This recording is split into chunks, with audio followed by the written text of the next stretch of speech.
আল্লাহ নামাজের জন্য ডাকে না। এই উম্মতকে এতটুকু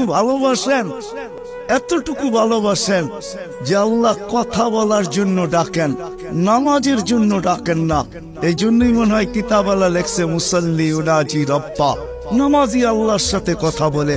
রাত্রটা যখন পার হয়ে যায়, সুবে সাদেক যখন হয়ে যায়, তো আল্লাহ চিৎকার দিয়ে মনে হয় বলতে থাকেন, রাতটা পার হয়ে গেল, তোর সাথে কথা হইল না, জলদি একটু উঠ না, একটু আয় না, তোর সাথে একটু কথা বলি না।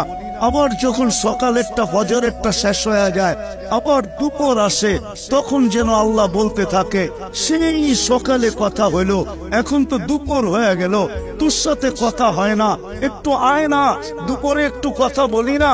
দুপুর যখন গণায় আসর বিকাল হয়, তো আল্লাহ আবার ডাকে, সেই দুপুরে কথা হইলো, এখন তো বিকাল হয়ে গেল, আয় না, তোর সাথে একটু কথা বলি না।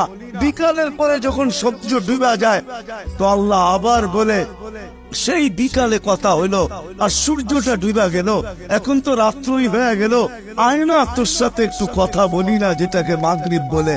আপনি বলবেন এশারের সময় কেন কথা বলে? আমার মন বলে এশারের সময় মনে হয় এই জন্য কথা বলেন যে একটু পরেই তো ঘুমায়া যাবি, কাল সকালে উঠাইলে তো উঠবি, যদি না উঠাই তো আর কোনোদিন উঠা হবে না, চিরদিনের জন্য নিদ্রা হয়ে যাবে, তোর সাথে আমার কথাও হবে না, একটু পরে তুই ঘুমায়া যাবি, আয়না শেষমেশ তোর আর আমার একটু কথা হইয়া ঘুমা। আমার তো মনে হয় আল্লাহ কথা বলার জন্য ডাকে, নামাজের জন্য ডাকে না।